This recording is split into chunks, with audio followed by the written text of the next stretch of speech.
Kingdom of the Planet of the Apes is one I'm kicking myself I did not see in theaters. I definitely meant to, as I really loved the previous trilogy.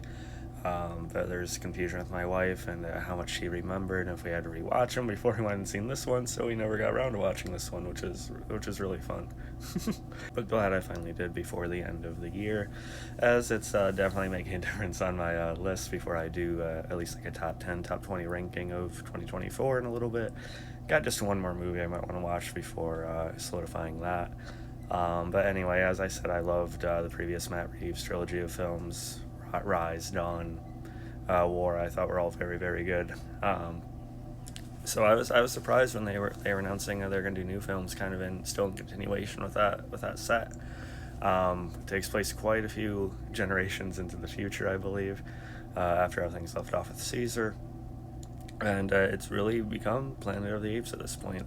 The humans are few, and what they are is not what they were anymore. And yeah, we're kind of knees deep in that kind of dystopian, future, really, which I think is really, ambitious direction to go, and a kind of like very much a payoff to see, getting to see where it started from Rise all the way to here. It's going to make for an even more incredible set of films in time, I believe. With this sort of becoming its own trilogy, I think the next film's due out in 2027. But yeah, if you haven't been able to tell already, I really like this movie. Verging on loved it. Actually, I probably did love it. But we follow this ape named Noah, who looks quite a bit like Caesar, but he's not Caesar. His characterization's different. He's a bit more cautious, not necessarily as adamant about stepping into a leader role. He sort of has issues with his family, and then they're taken, and at this point in time, Caesar is almost like a legend, like he's known in that he's in history. But now there are those like Kevin Durant's Proximus, tyrannical ruler character, have taken his words and he like twisted them to fit some sort of like a iron fist stance on what they're doing and how they're handling the world and such. And I thought that was a really good and intelligent route to take. Kevin Durant, by the way, is Proximus, our villain. Well, he's not as like nuanced as maybe Gary Oldman's character in Dawn, or even kind of delved into as much as Harrelson in War. It really fits the narrative and the story they're telling here too. And again, it's kind of a basically a sum of, again, where the world in these set of movies has gone, and he's a complete product of that. And so in that sense, he really works, and it makes it not really too much of a criticism for me. Durand is very good in the motion capture, performance capture part.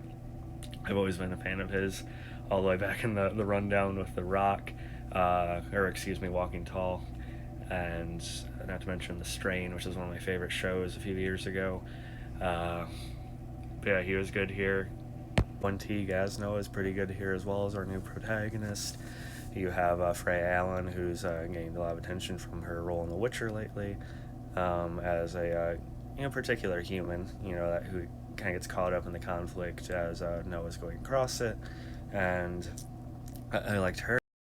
Peter Macon too in his part. William H. Macy actually in a human role, who was fun to see. You even have someone like Ditchin Latchman, who I absolutely adore, who's not as who's someone you probably don't know, but she's a terrific actress, and I've loved seeing her in big movies like this, and even Dominion. Even though Dominion wasn't very good, I'm happy to see her in big roles like this, or at least big movies. She actually does have a significant scene towards the later part of the film. But yeah, even though Reeves did not direct this one, I think the guy who directed it had helmed the Maze Runner movies. I've only seen the first one of those, but visually and at least like direction and action wise, that was a really solid flick.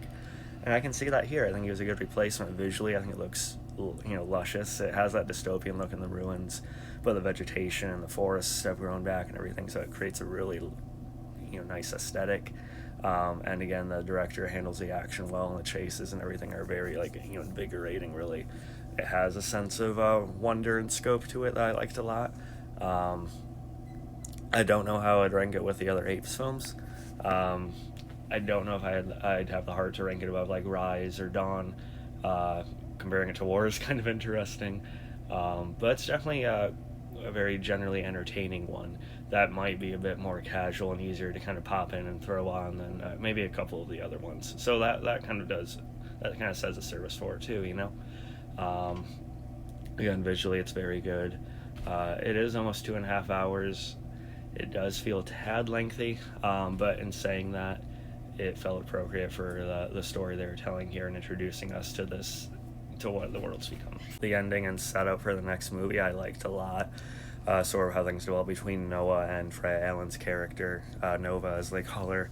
Um, I thought it was a bit surprising and definitely makes the whole kind of story going forward quite a bit more interesting than it could have been. A lot more layered than it could have been, but it's a testament to the quality being pretty well carried over from the previous films. I really, really like this one. I'm giving it like an AA plus. It was that good. I'm definitely glad I've seen it in time before posting up my ranking. So yeah, what you guys thought about this one? How do you rank the Apes films, even some of the old ones? So let me know. Follow me on TikTok, of course, Twitter, Instagram, later.